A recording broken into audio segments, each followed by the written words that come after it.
श्री स्वामी समर्थ। सर्व स्वामी भक्तांचे पुन्हा एकदा या चॅनलवरती स्वागत आहे। मी तुम्हाला स्त्रियांचे ते 5 दागिने सांगणार आहे। ते जर चोरी झाले तर तो फार मोठा अशुभ संकेत मानला जातो किंवा खूप मोठा अपशकुन मानला जातो। जर एखाद्या महिलेच्या तोरड्या किंवा पैंजण चोरीला गेले तर कुटुंबातीलच एखाद्या सदस्याला दुखापत होण्याची शक्यता असते। तसे संकेत यातून मिळत असतात।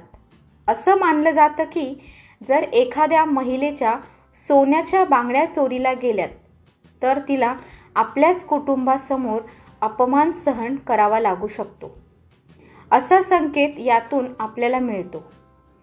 जर एखाद्या महिलेची नाकातील नथ किंवा मुरणी हरवली असेल किंवा चोरीला गेली असेल तर तुम्हाला काळजीपूर्वक कामं केली पाहिजे।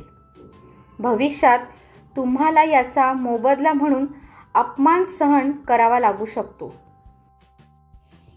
नथ हरवली किंवा चोरीला गेली यातून असे संकेत मिळत असतात। अशाच प्रकारे जर एखाद्या स्त्रीचं मंगळसूत्र चोरीला गेलं किंवा हरवलं तर त्या स्त्रीच्या पतीच्या तब्येतीला धोका आहे असा त्याचा अर्थ होतो।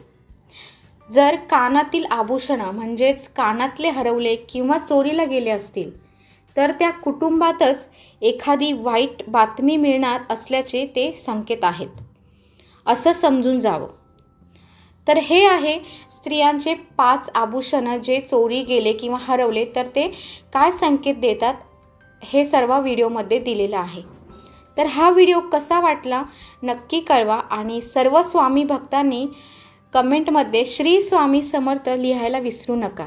आणि असेच नवनवीन व्हिडिओ पाहण्यासाठी आपण सर्व स्वामी भक्तांनी चॅनलला सबस्क्राईब करा। व्हिडिओ पाहिल्याबद्दल मनापासून धन्यवाद। लाईक, शेअर आणि सबस्क्राईब करा। श्री स्वामी समर्थ।